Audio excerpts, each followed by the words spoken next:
like to introduce Dr. Gustav Jacobs from San Diego State University.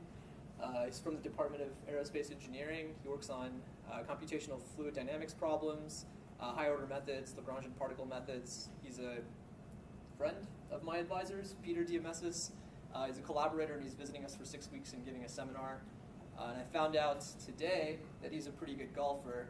So, quoting from his abstract, he's going to talk about the interaction between turbulence and finite-sized inertial particles, which I'm just assuming means he's going to give us some golf tips. Anyways, let's welcome him for our seminar. Thank you, Sumit. Well, I'm not a very good golfer actually, but I play golf to start. I'm going to be talking about basically two methods: a particle method, which is I think most of you know what a particle method is, but basically you solve a system by tracing a number of particles. This could be Monte Carlo particles, for example, and a continuum solver. So typically a static grid-based solver for conservation laws. Now, I call the talk marrying, which is sort of an imperative, which one could say is the case.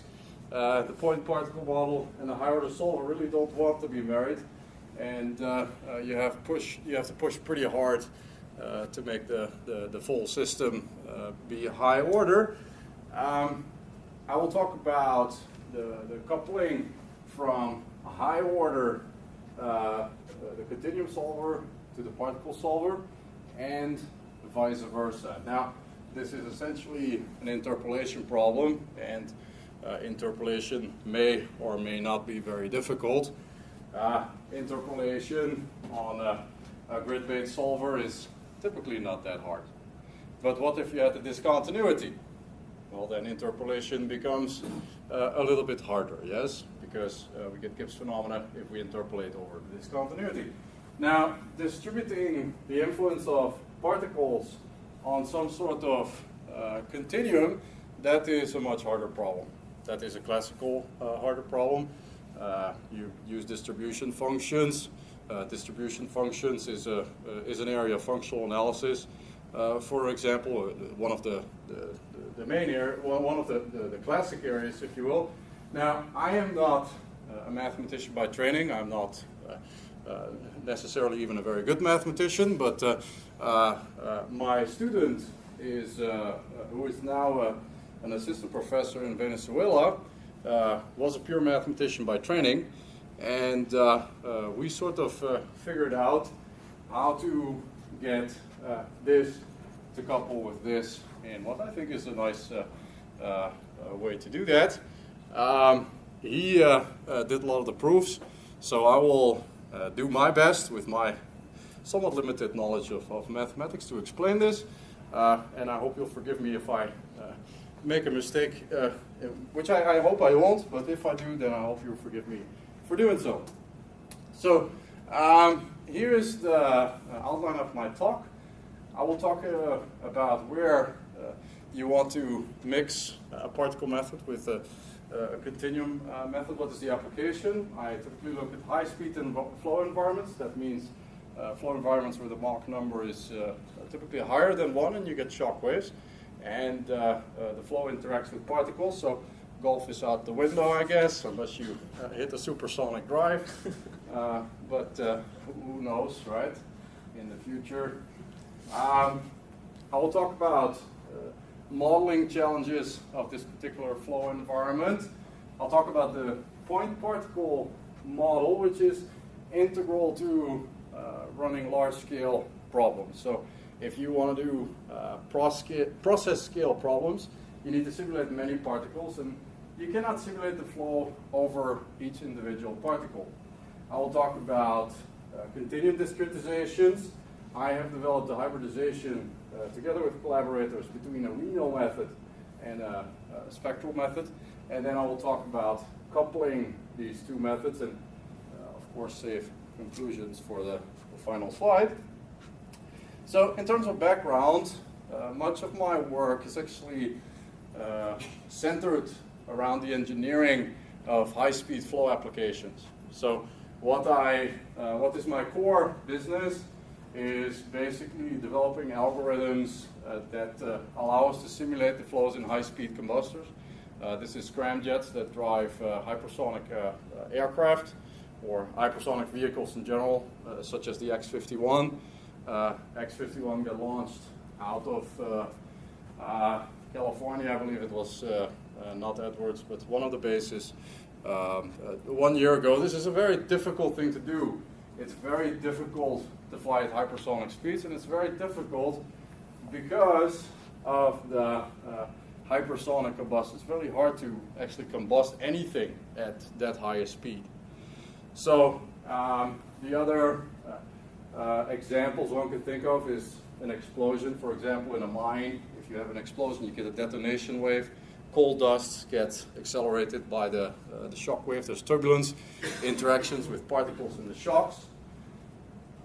Think of a volcano eruption. Here is you see the eruption coming out of the crater. That flow actually, the two-phase flow is actually supersonic. It is actually, the Mach number is greater than 1. There are shock waves in this multi-phase system. So, lots of difficulties in terms of physics. Very, very difficult nonlinear coupled problem. Lots of problems to think about. We can sort of understand why this is difficult if we, for example, look at the scale separation between the large scale and the small scale. This is an experiment in a shock tube. We have a shock tube here. These are the walls of the shock tube. We have a shock running through the shock tube, and we have a curtain of particles here. Now, when the shock runs through this curtain of particles, then the accelerated flow behind the shock spreads the particles and moves the particles to the right. Yes, so a little time later, the cloud is spread and it is moved to the right. Even later, that cloud is spread even more, and you actually see secondary instabilities take place in this particle curtain. Now, at the same time, the shock or the flow interacts with the curtain. There is a momentum exchange both ways. So the particles also deform the fluid or change the fluid. There is a reflected shock here, for example. Yes? If you look at the computation, then you can visualize that maybe a little bit better. Here is a cloud that was initially rectangular. It moved to the right, and it's sort of dispersed in all kinds of ways. And you have a reflected bow shock right here. It hits the side walls of the shock tube. You get reflected shocks. You get turbulence in the wake of the particles. Shocks, particles, and turbulence. Now, if we look at the scales, the scale of the shock tube is about 5 centimeters.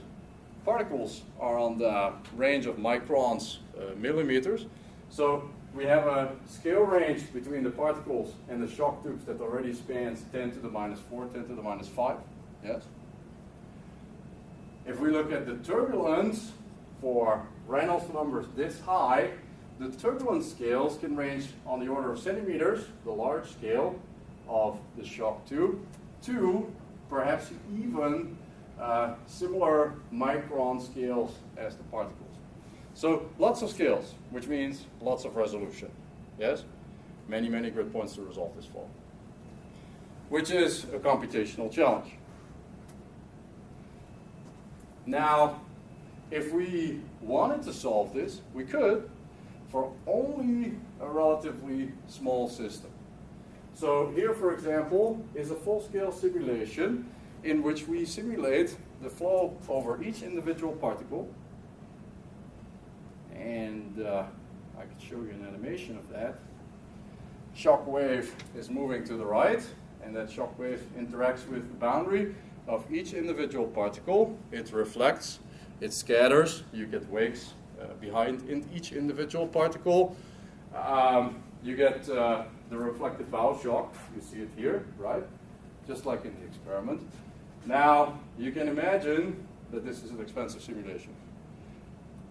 This is a simulation that was done with an ENO scheme and combined with a level set ghost fluid type of method.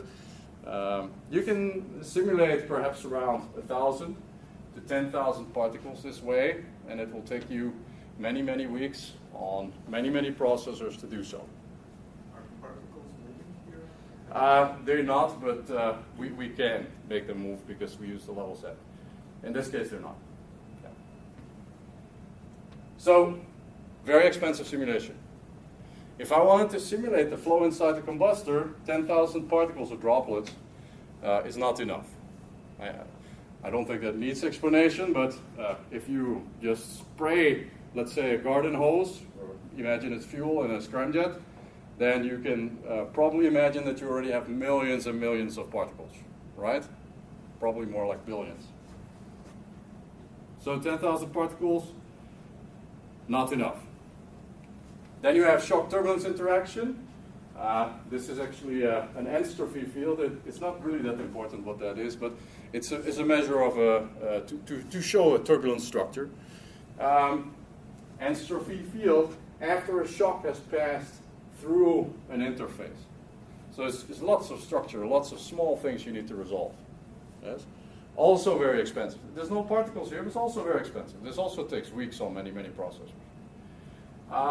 Then you have the interaction between particles and the structures. Here, for example, we have a flow injector, and you get these shear layers with Kelvin-Helmholtz instabilities, and the particles start to listen to these structures. Many, many physics you have to capture within these type of environments. You need to capture them accurately, and you need to capture them for a long time. And if you want to do a large scale, it is clear you're going to need modeling of the particles itself. You cannot just simulate each flow or each particle individually. So what we do a lot, especially if we try to get to a design or a process scale type of simulation, instead of simulating the flow over each individual particle, we model this entire system as a single point. And that single point we trace with a combination of the kinematic equation and Newton's second law. So we have a simple dx dt and a dv dt equation, and we can trace each particle if we know what is the force on this particle. Now, there is a possibility to get that force. If the Reynolds number is relatively small, the forcing can actually be determined analytically. It's a Stokes solution. It's a solution to the Stokes equations. Now, oftentimes the Reynolds number is not that small, and we need to correct what is the Stokes force, which is this particular equation right here, where rho is the fluid density, nu is the fluid viscosity, a is the radius of the particle, and vf minus vd is the relative velocity. So it's the velocity vector of the particle minus the velocity vector of the fluid, which basically determines the direction of the particle, right? Okay, so if we model this as a point, that enables us to compute obviously a lot more particles. Because if we were to simulate this flow, we would require at least 30 cubed points per particle. Now we only need one. So we're saving us a bundle of computational time. Of course, this comes at a cost, because what we omit is all these individual little wings. Yes? We omit all these small effects. So if we simulate with a point particle, we really shouldn't take that point particle so seriously that it should exactly match the motion of the particle in which we computed the entire flow. But what we should do is we should say, what if we had 10,000 particles here, and they had some sort of random motion? On average, can we represent what happens to the particle phase over here? Yes? It has become a stochastic method, a statistical method. Let's say a sort of a Monte Carlo method. We shoot 10,000 particles, and we want the phase space of the particles to be accurately represented, the average location of these particle phases to be accurately represented. Okay, so that's the way to go if you want to simulate the process scale particle-laden flow. It is a Lagrangian approach, so we trace each individual particle along its path. This is an established method. This has been done since the mid-70s. Yes, it's still being improved. It is also a very current method. Lots of groups using it, publishing in high-end journals. As I said, we must have enough particles so that we capture the essential statistics. I think this is something a lot of people do not acknowledge, or when you look at this method and you criticize it, you could say, well, each individual particle is not doing exactly what a real particle is doing. That is, in my opinion, a different or a wrong way to look at this method. Yes? Okay, now that leads to this system of equations. This is basically our start. Yes? Conservation laws, Euler laws in this case, the kinematic equation, Newton's second law for the particles. Coupling of this system happens through the fluid velocity at the particle position, which comes from the solution of the Euler equations, and the source term on the Euler equations, which accounts for the cumulative momentum and energy contributions of the particles to the fluid phase. Now, this source is the summation then of all particles, the contribution, the momentum contribution, and the energy contribution distributed through a distribution function onto the continuum. So K is a distribution function. It basically distributes the influence of a particle over the continuum. Yes? In a way, you're constructing a continuous function by the summation of distribution functions weighted. This is, if you look at this from a, let's say, an approximation theory point of view, this could be, for example, a radial basis function approximation, right? So we're starting to get into the world of, well, a more mathematical world, if you would like. If we want to simulate this with a high-order method, and we want this whole coupled system to be high-order, then it is clear that the interpolation of V and the distribution function are going to play a major role.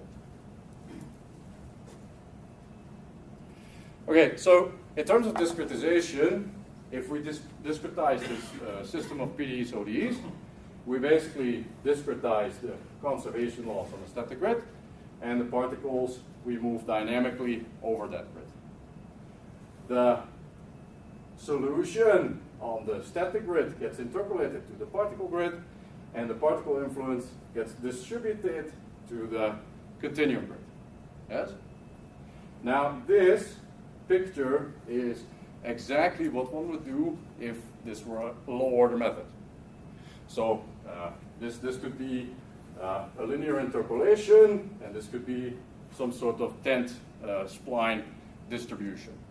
Yes, that's what people have been doing for a very long time, and well, there's lots of problems with it, lots of issues with that numerical approach. Forget about the modeling approach, which you could criticize if you wanted to, but you're introducing a lot of numerical errors in this particular case. A lot of numerical errors. Yes? Yep. Sorry, deposition is computing the source? Is that the same? It's based on the position, yes. So the distribution function is centered around the particle location. So it's some distance function, xp, which is the particle location to x, right? A Gaussian, let's say. Okay? So that's your stage 4 in the next slide, right? That could be correct. Let me just make sure.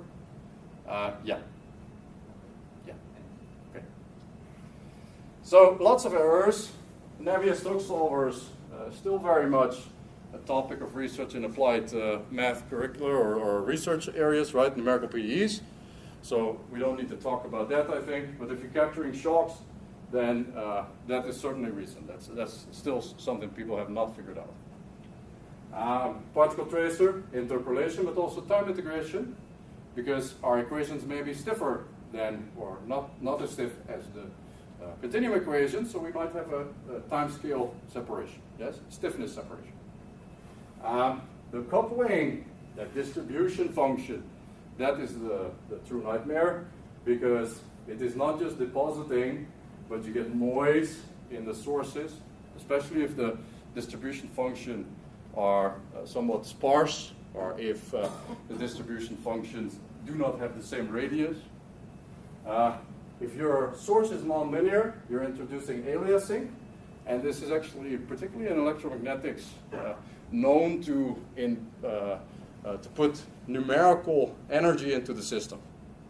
So you actually get a total energy increase because of a numerical error. What is aliasing? Aliasing is if you, let's say, have a sine function, yes, and you represent a given sine function on a grid with that cannot capture all these modes, yes, then you're actually capturing another wave. So if you were to draw, let's say you had this wave. There's a whiteboard. Yeah, so let's say you had this wave like so, and you were to only take a couple of points, then your wave, well, maybe not the right picture, but something like that. Let's say I didn't have that point. Then you would actually capture another wave with another wavelength. Does that make sense? Okay, so that happens if your source term is nonlinear and your polynomial order typically gets of higher order than you approximated your equations with. So you're technically trying to represent a wave for which you do not have the resolution, or for which you use too much resolution. Okay? Okay, so this here, it's a singular source we're dealing with right now, because we modeled the particle as a single point. Yes? So actually, by relieving some issues, by not simulating the entire particle, we introduce a new issue, namely that the particle is singular, and you now need to represent a singularity in your equations. Okay, so typically people do this with a low order approach. Now, low order is nice and easy. If you take a scientific computing class, you typically program a low order method. It is something you can learn in a very short time, program it also very easily. Disadvantage of low order is that it requires many grid points to solve a given equation. It is also very dissipative and typically very dispersive, which means that if you integrate over a long time, that your solution simply doesn't look like what it's supposed to be. The waves have gotten a different phase, a different wavelength. It's all not very good. Yes? But it is easy to program, and it is giving you at least some sort of idea what's going on. The remedy to these three is actually very simple. The remedy is to use a high-order approximation. Because if you use a high-order approximation, the dispersion relation looks a lot better. It represents waves much better than low-order methods do. It's very easy to show. Dissipation is typically very small, and you need far less resolution per wave number to capture a wave number. So you can alleviate all these problems by using a high-order method. You do get one little problem back, and that is that you get Gibbs phenomena in the area of high gradients. So if you try to represent a high gradient, you get oscillations in your representation that are non-physical and typically lead to instability. This happens in areas of high gradients and particularly in areas of singularities. Okay, so if we look at the continuum solver, then we have shock waves in high-speed environments. That's a singularity. It's a discontinuity.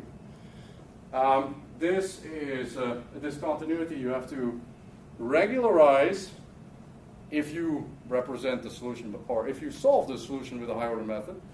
Now, there is a great many ways to do that, yes? But what you're trying to do, if you regularize, you're trying to A, capture the shock, or you try to regularize the shock, but B, away from the shock, you want to be high order. You want to have that advantage of high order. Now, another disadvantage of high order that I didn't mention perhaps in the previous slide is that it can be computationally intensive. Yes? Now, so you're trying to basically be high order, but also computationally affordable, let's say. Yes? Now, there's different types of high order methods. WENO methods, which have been developed by primarily Shiwangshu, Osher, guys like that, provide a shock regularization and a high order resolution of the solution away from the shocks. It's a great method. It is stable. It does exactly what you would like to do from a high order, but it's very expensive. What does that stand for? Weighted, essentially non-oscillatory method. So it's basically it reduces the Gibbs oscillations, but it doesn't entirely remove it. It doesn't make the approximation monotonic, but it removes the oscillations essentially. Yes. Okay, so that WENO does. Spectral methods, which is a method I sort of grew up with in the academic system, are very fast and high order, but they cannot capture shocks. So we actually hybridized these two methods, and I just want to sort of show this as a base to my the center of my talk, which is coupling the continuum solver with the particle solver. But basically what you do is you dynamically solve a system in which you have shocks and small scales where you need high resolutions. You solve areas where you have shocks with the WENO scheme, that's the boxes. And you solve areas where you have a smooth flow where you don't need a shock regularization with the spectral method. Yes? So this is a method I've developed, and it is very low dissipative. Captures shocks, and it's very fast. So, yeah. Can you tell us a little bit about how you bring it together? Yes, I could. Although I'd really like to get to the particle stuff, but I'll tell you. Basically, what we do is we have a shock identifier, which we use a multi-resolution method for, which is a method that Ami Harten came up with in the 90s. But basically, it is like a wavelet type of approach, divided difference type of approach, where you identify high gradients in a solution or in a general function, yes, general approximated function.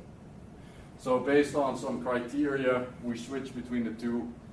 There's also lots of interpolations here, yes, because the spectral methods are non-uniform and bounded, whereas the WENO have an overlapping stencil. So there's lots of little details that make this rather challenging to do right.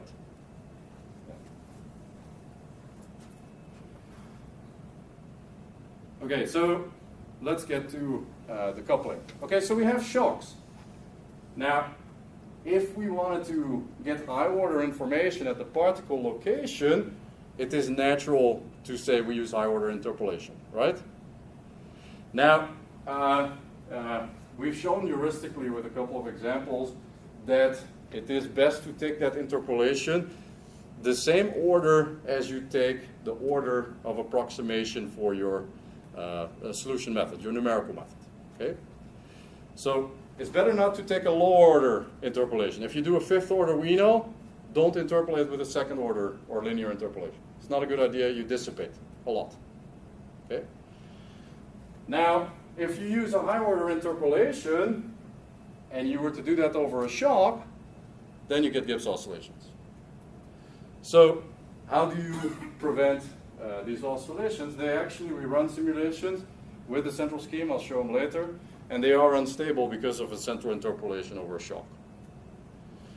How do you prevent that? Well, you do something very similar as what you use in WENO or multi-resolution. You use the divided differences. So you determine the divided differences at the given point, that's this, where the i's identify grid points. I is 1 to n is the grid basically. Yes, and you determine the divided differences at the given location, and based on the divided differences, you can determine what your interpolation stencil will be. You actually bias it towards areas where the divided differences are small. Okay? That's where the solution is smooth.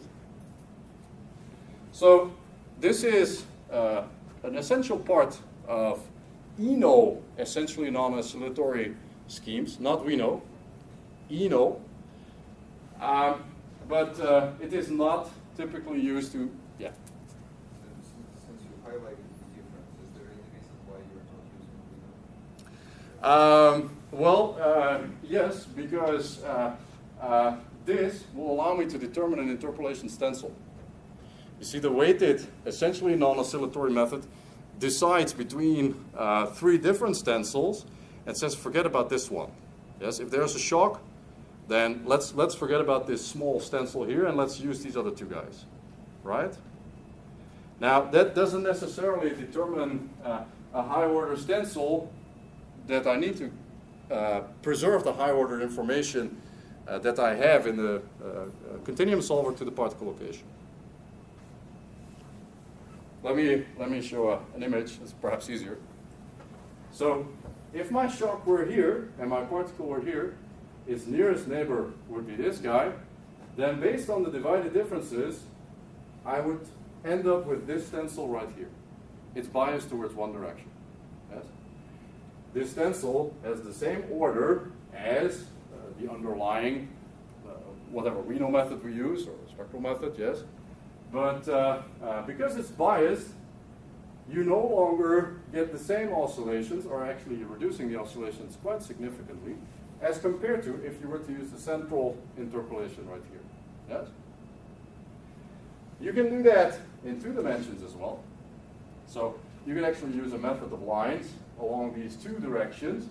If the particle is here, the nearest neighbor is here, you can bias your stencil away from the shock. Now notice this is, I didn't choose the stencil, right? My method chose the stencil. So I don't have to interfere. Okay, you can do that in 3D. Actually in 3D you cannot use a method of lines. You have to use several slices to get the right bias stencil. Otherwise you might have the shock sit here and you bias it that way because of what you have here, but then you go over the shock a little later. So you have to use a couple more slices to determine the biased correct stencil away from the shock. But the essence is still the same. Yes? It's an ENO interpolation. This is not how ENO has been used in any form, really. We simulate this problem, the problem I showed in the beginning, a shock running through a particle curtain, and if you look at the solution, then you see in the Mach versus X location here the right running shock. It ran from the left to the right, and then you see here a reflected shock, which is the reflected shock of the particle cloud. Yes? Inside the cloud, the Mach number is a little lower, and then the flow expands after the cloud. Yes? Now, this is a computation that was performed by Bajka. He's actually somebody I work with. I spent some time in Novosibirsk at the Academic Rodok, which you probably know, right? So he ran the experiments, and Sergei Kiselov, he ran computations of this particular setup, and he used, the Russian that he is, a Rusanov scheme for that. Yes, not a Lux-Friedrich scheme or Lux-Vandorf scheme. He used a Rusanov scheme for that, and he basically got this solution right here, the smeared solution. Now, if you use the WENO scheme, for that you're actually capturing the shocks with the same resolution, already much sharper. But this is not a great surprise. This solution actually matches well with the experiment in terms of acceleration of the cloud. Not shown here, but shown by Kiselov and Bajka. Now, if you run this particular case with the WENO scheme and a central interpolation over the particles, yes, then if you look at the pressure versus X, if you run the central scheme, you get this blue solution right here. And what you see is that there is actually quite the oscillation in the expanded zone behind the particle cloud. Yes? That is a non-physical, numerically induced oscillation. If we use the WENO interpolation, then we actually get rid of that blue oscillation right there. So we regularize the shock, or we regularize the interpolation, I should say, over the shock, and we remove the oscillations that you get if you were to use a high-order interpolation. Yes? Okay, so that's one way. That's going from the mesh to the particles. The other way is more interesting. We have to think about distribution functions. And when you think about distribution functions, you should think about top hat functions and spline, 10 spline kernels, which I would assume all of you know. If you go to a high order cardinal B splines, you basically just convolute these type of distribution functions. So you convolute a 10 spline over a 10 spline, you're going to get this smoother guy right here. And the more you convolute, the smoother that spline becomes. The more high order it becomes, let's say. Yes? Okay, so you would think that this is kind of a good choice for a distribution function. But it's not. Not a great choice. Actually, it doesn't really matter if you take this guy or that guy. In a high order representation, you get, at least in most cases, you would get the same order of accuracy of your final solution. Now, in order to think about this distribution function and an accurate solution, we really should be thinking about that k kernel as a delta function, because our particle is a singular point, yes, which means the distribution function has to be a delta, right? It's on at its location and it's off away from it. So we have to think about this as a delta function and coupled with the particle equations like so. And that leads to singularities, because if I project a single particle with a delta function, I get this singularity. Also, if I have multiple particles, then I get singularities on the interfaces. Yes? So two types of singularities that I have to deal with. Okay, so we like to have high order shock capturing. I already spoke about hybrids. We use hybrids to regularize the shock and remove oscillations.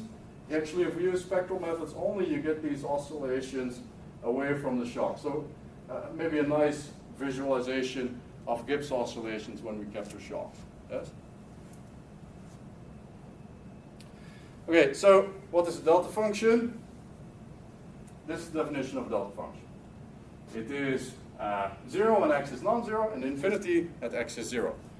And it has the very nice property, if you basically multiply it by a given function and evaluate the integral of that delta with the function, that you get the function value at the location where you have the delta function, yes? That's exactly what you want, because you want to distribute the particle influence at exactly one location. Now, of course, in a numerical sense, this is not going to happen, because the particle location sits away from the grip points. And I need those grip points to somehow evaluate my delta function, yes? So how do I do that? How do I represent this behavior on a grid? Well, I somehow have to smear that delta function a little bit. And the way to do that is, in general, with something is called a delta sequence.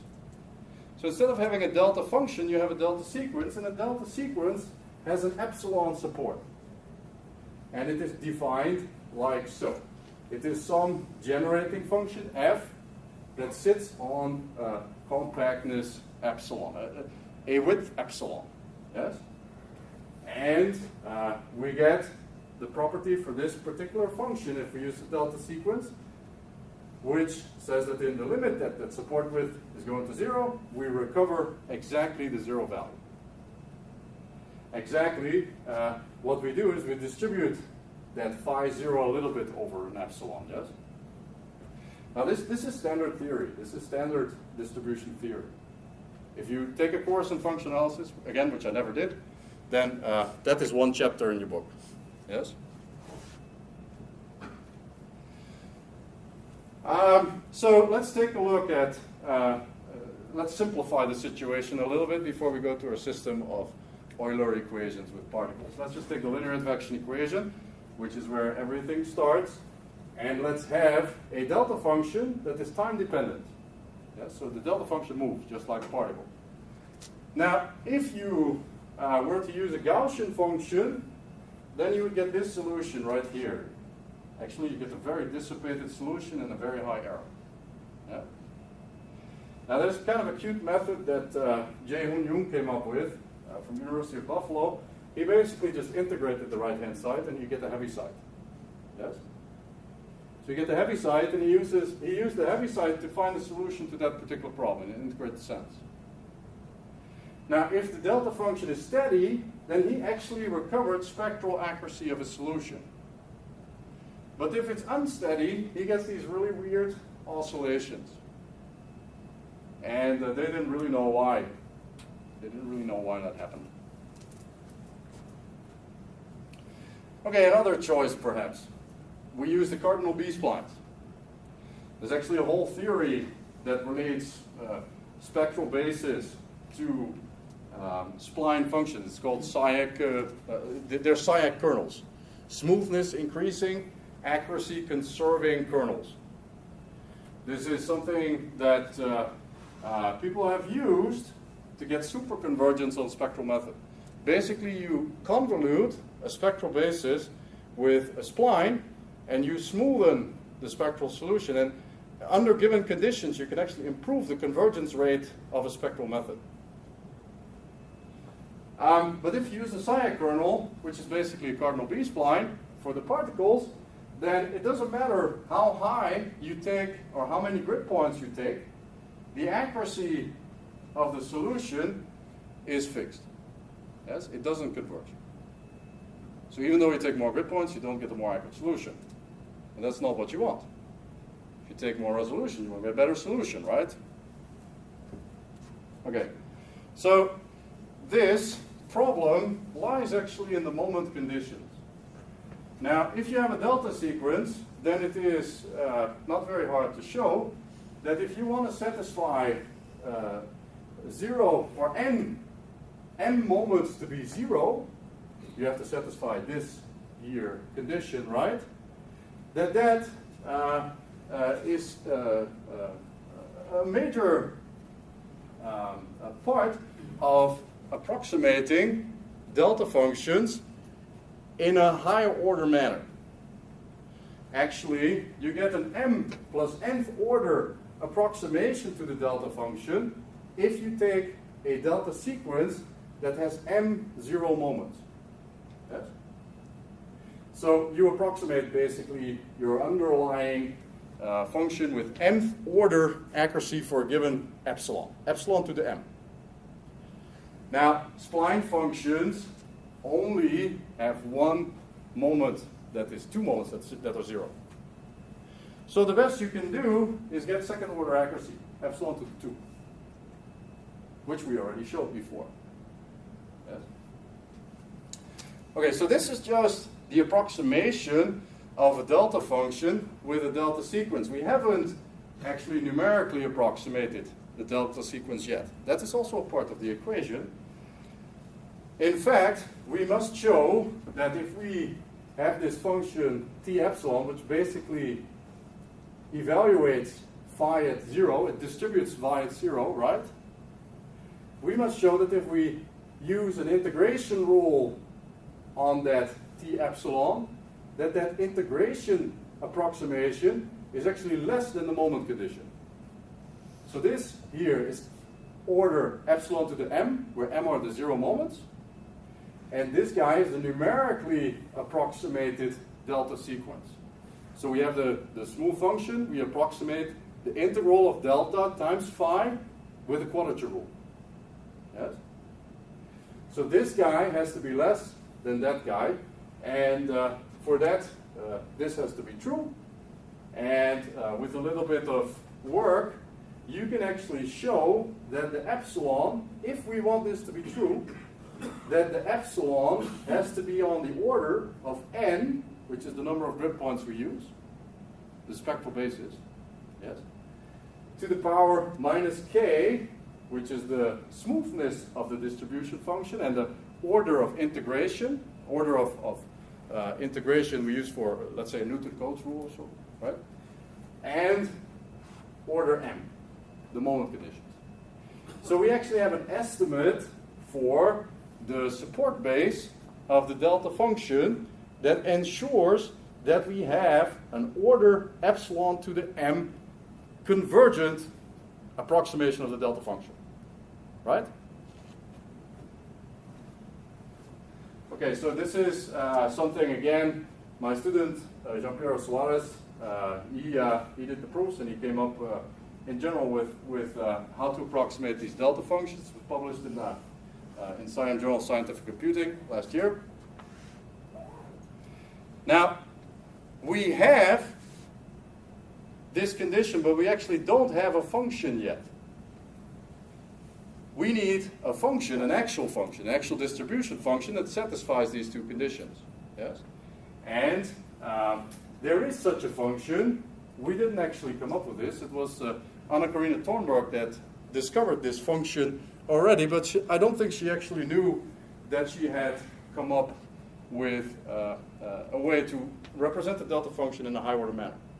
Actually, it came from level set methods, so maybe she approximated the delta function like this in the context of level set methods. Okay, so what she did, she said, let us find a function that whose integrated area is 1, so it distributes the phi according to the proper conditions. It has 0 derivatives at its end, right? And it has what we know now as the moment conditions being 0 for m moments. And this actually is the definition for a delta sequence. The only thing that we sort of let loose, or the restriction we let go of, is that this function is non-negative. This function can actually be negative. But that's not the problem. We're trying to approximate the delta sequence. We didn't say that it had to be positive necessarily. Can you write one of these down? Which one? The p's. Yeah, I have it here. Okay. So here's that polynomial p. Yes, it looks like so. It's non-negative. You can't read it? Too far? Sorry. So in any case, what it is what we call a mixed polynomial. It's actually a multiplication of 1 minus chi squared to the power k plus 1 times q. And q is this particular polynomial right here. And this polynomial, you come up with, it has an orthonormal basis.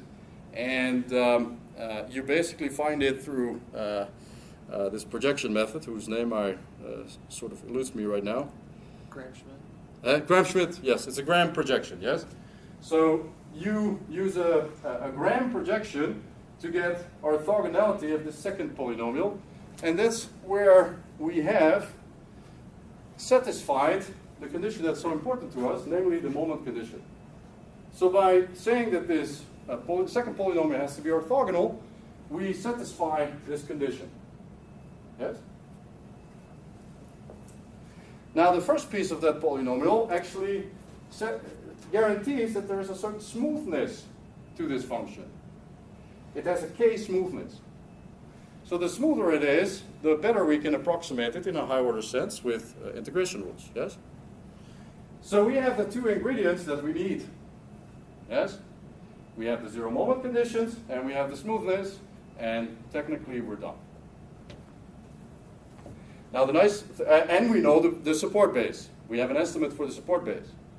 Yes, we know how large epsilon should be in order to ensure that the moment conditions are dominant to the errors.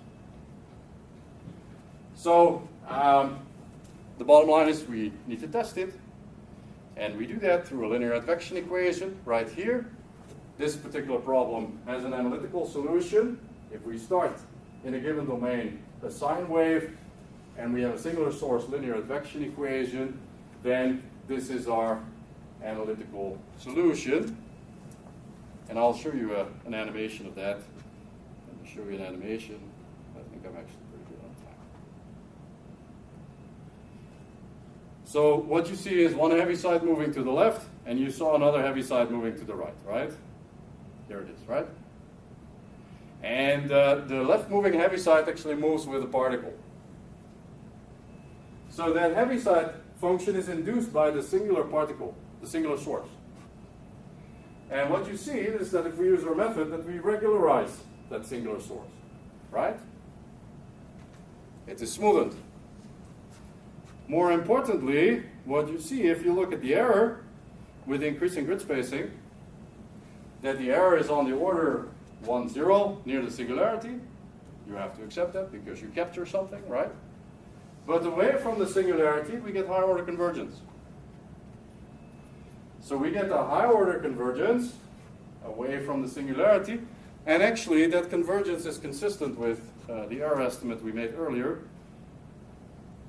If we look at this solution and we look at case 4, we actually get k plus 1 convergence, and it is satisfied if we take the epsilon, the support width, according to the width that the moment condition actually is the more restrictive. So we get high order convergence. Yes? And here actually you see that if we take the epsilon to be too small, that we get oscillations. We get Gibbs oscillations. We basically have not satisfied the moment condition. So choosing the support width, the proper width, is very important. It is crucial to getting high order convergence. Okay, we've done this for the Burgers equation. We go through the motions, linear first, then nonlinear. Same story, we get high order convergence away from the particle, and we get that 0 convergence at the particle location. The singular source is moving.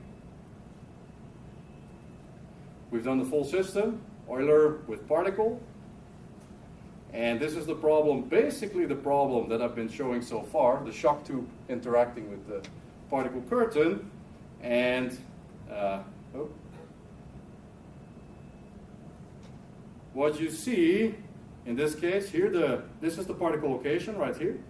It's a singular source. We get the reflected shock here, the right moving shock right here. And we solve this particular flow with a hybrid method because we have to, because there is shock waves in the solution, and shock waves require the WENO method. So we use the WENO spectral method, yes? Now, we've used the WENO method for the entire solution. That's the black line. And in that case, the WENO method actually takes care of a lot of oscillations around the particle. But then we've used the hybridization, and we keep a spectral method in the area of the particle. And we actually match the solution, the WENO solution, as you see, to the particle solution. We don't get these unphysical oscillations. We have a stable solution. And in terms of convergence, this is about as good as we can do, because this is a nonlinear, very complex system. So we do not have a reference analytical solution. We cannot show you convergence. But what we can say is that, well, we got the convergence before, and it's obvious that we have got this high order resolution, yes? We have a high order way to match the particles and the fluid solver. Okay, we have done this in 2 dimensions, but not yet with the singular particle. This is sort of the scheme. We use the ENO method for interpolation. We use, in this case, we use the spline. It's a somewhat older work, but we use the spline function. We do have the 2D version of this singular source method working, but we do not have it in our 2-dimensional code yet. I do want to show one last thing, which is basically a 2-dimensional simulation. you have a cloud of particles, a shock runs through it, you get the reflected shock, and reflected shocks in the walls, you get turbulence, particle dispersion, you get all that, right? On the right, I have a color-coded particle phase, color-coded the first row of particles black, then red, etc. And you can sort of see what the particle dispersion does. You'll see that the particles at the front, they overtake the particles in the back, and they spread out on the side. You get interaction here with the wake of some particles, yes? Now in this example, I basically showed that it's a good idea to use a high-order base solver, yes? So here I use a third-order scheme, and here I use a fifth-order WENO scheme. And you show that the fifth-order WENO scheme captures the structure in the wake with more richness, let's say. That's how we say it, a richer structure in the wake. So we have what we call high-order resolution if we use a high-order scheme. This is just to show that using a high-order scheme is a good idea. Okay, so that's what I wanted to say. We've developed models, and most importantly, we force-married, let's say, the particle method to the WENO and the spectral method, and we've run some validations. This singular particle idea, we have extended to multiple particles. Obviously, I don't have the time to talk about it. And 2D, I have preprints. If you want to have those, I can send you to those. They're still under review, so we have to wait for that, obviously. That's about what I had. I'll finish with thanking particularly Jean-Pierre Suarez, who did a lot of his work. He's now an assistant professor, and funding from different agencies. So thank you very much, and if you have any questions, feel free.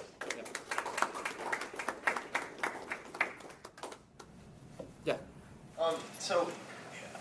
Between about 1962 and 1969, a mathematician named Vidar Tomei worked on things that look like this, that have the zero moment condition. Okay.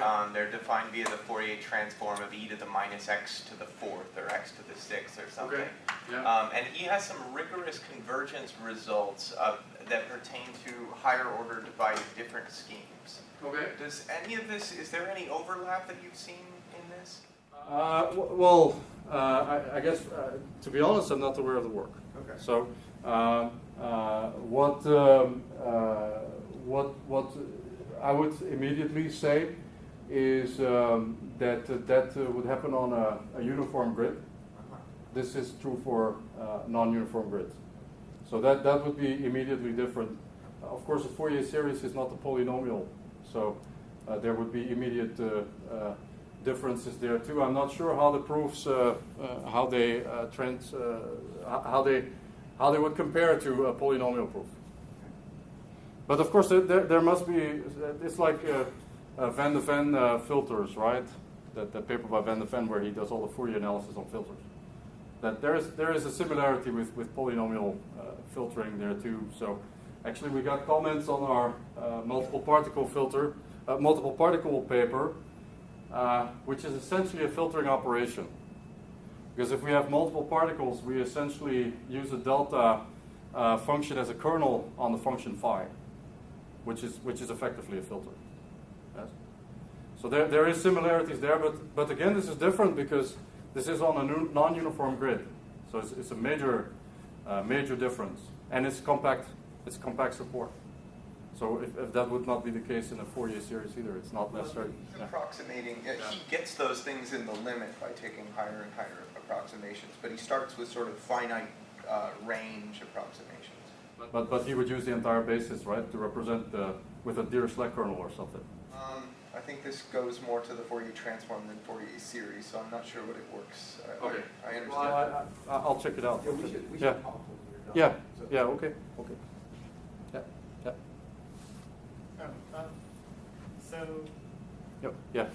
Yeah. I was looking there. Yeah. Sorry. So one of the fundamental assumptions going into this is treating the particles as single points, say, with the delta function. That's correct. And presumably this is problematic in situations when the radius of the particle is comparable to the interparticle spacing. Is this a concern for you in the sort of problems you want to simulate, or are you mostly looking at dispersed particle clouds? I'm obviously looking at more dilute phases. Okay. So yes, it is a concern, but yeah, not for the type of problems this approach would be valid for. Okay. Yeah, good point. Yeah. WENO and INO methods both are very useful, but have trouble or are more complicated close to the boundary. Yeah. Right? If you have a singularity arising there, if you are trying to bias your stencil in the opposite direction, there are really no grid points to choose if you're next to the boundary. I'm wondering whether or not the stage where you're using INO with the particles is experiencing that effect. How are you resolving this? Well, I would say that the problems arising from, I'm not sure what you mean by discontinuities at the boundary. Do you mean actually using WENO near boundaries with ghost cells? That's right. Then you have to reduce the order of the scheme, right? Right. Yeah, so that I would say that's a different problem, because we still use the full stencil. We don't have to reduce it in a given. Well, maybe what you mean is that you use a one-sided INO stencil if you had a boundary. Is that what you mean?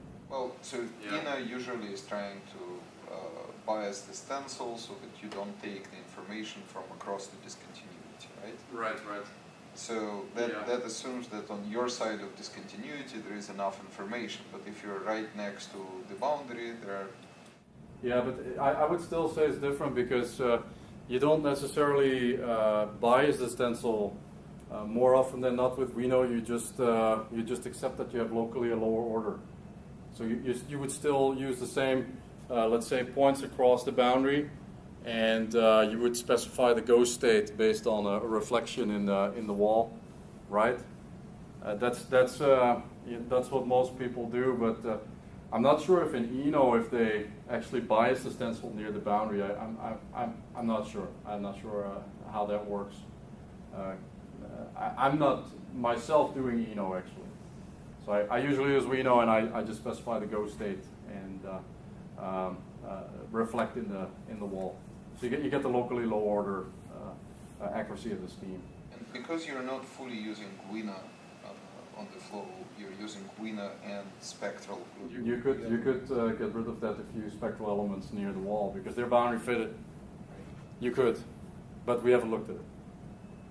So ideally, of course, spectral elements are very easily to deform, and you could do complex geometry even, right? If you could somehow keep your WENO element quadrilateral. But yeah, typically the problems we're dealing with are already rather computationally intensive. So for us to go to more complex geometries, we're just not there yet. Yeah. This might be a semi-relevant question, but said you have, right now you do 10,000 particles, you want to do millions of particles. At what point can you start treating the particles as a second fluid that's mixed in with a fluid that you have? Like if they're sufficiently small, they're pretty dense in the fluid, can they just be a second, like can you treat it like a two-phase flow with a shock going through it? Yes, you can. And that's a very good question, and we do. Okay. So I have developed Eulerian models, and they actually stem directly from the Lagrangian models. So it's a talk for another day, really, but I can sort of give you the gist of it. If you start from, let's say, this model right here, particularly, actually all three, you could use the Liouville theorem to show, in an Eulerian sense, how the distribution function, how it changes at a given point. Yes. So basically, the Liouville theorem gives you a kind of a Boltzmann equation, yes, a Vlasov equation. But through the Liouville equation, you approximate the one particle model, so one particle model, to a delta function distribution, to a delta function type of partial probability density function model. And then you average actually that delta function over many delta functions, and you get an Eulerian type of model. So yes, it is done. I have done it. I can give you the reference if you like it. It just seemed easier. Yeah, it is not. It is not. The thing is, once you start averaging, you end up with a closure problem. So once you start averaging many delta functions, you get in nonlinear settings you get closure terms, and to close the closure terms is a major nightmare. Moreover, you typically end up with equations that have a hierarchy of moments. So you end up with many partial differential equations. Just a second moment model leads to 9 partial differential equations for the particle phase. These are hyperbolic equations, but you have to solve them with the same WENO methods. It's very expensive. It's very expensive and not as accurate. In the first animation that you showed particle result simulations where there were very non-trivial shock-particle interactions, which will always be lost when you make your point source assumptions. Is there any comparison between particle result simulations and the Lagrangian simulations that you are doing? I don't think so. I'm working on it. Yeah. There is some integrated type of variables comparison with an experiment, which is what I've shown right here, right? But I'm working with my collaborator. We're actually working on a multi-scale effort, and we try to couple these full-scale simulations with macro models. So we use surrogate models in between. So my collaborator is obviously simulating these type of problems, and we are working on matching it with macro scale simulations. So, but I don't have them yet.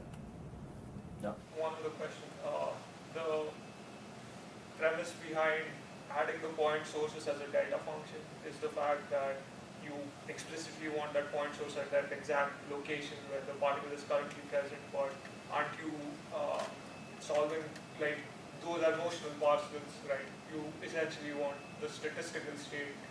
So how critical is it to model it as a point source? Excellent question. Excellent question. Well, let me answer that by starting to say that the model equation is clearly a delta, right? But we don't have to have a long discussion about that. So if we look at our system of equations, then this k has to be a delta function if we assume the particle to be a point particle, right? So the next thing then is how do I get an accurate solution to this entire system of equations? So that's a question I answered in a way, right? By saying represent this delta function with a delta sequence. So you get an accurate solution to this particular model. Okay, so that to me is important. Yes, if you have a given model, that you get the right solution to that model, right? Now what you're asking is how good is that model? And can I mess with my numerical method to maybe get the same solution for that model? It's actually kind of poor. Yes? And well, this I think becomes a little bit of a philosophical discussion because I believe you need to get the right solution to a bad model. But like considering that this will be like your Monte Carlo simulation will be a stochastic kind of system. If you look at enough instances, you should eventually reach the same statistically stationary state. Yes, you're right. Yeah, I agree. I agree. You'd have to look at the statistical modeling part of this set of equations. I am doing that. There is methods like the Eulerian modeling approach. I'm looking at methods in between, but I have not messed with the delta function yet. So I think it's to be honest, that's a personal point of view, maybe you can prove me wrong, but I think that messing with the numerical method to improve a modeling aspect of that is maybe not the greatest of ideas, but like I said, it's a philosophical discussion. It's yeah. I propose we take the rest of the philosophical discussion. Yeah. Let's thank the speaker again. Okay, thank you.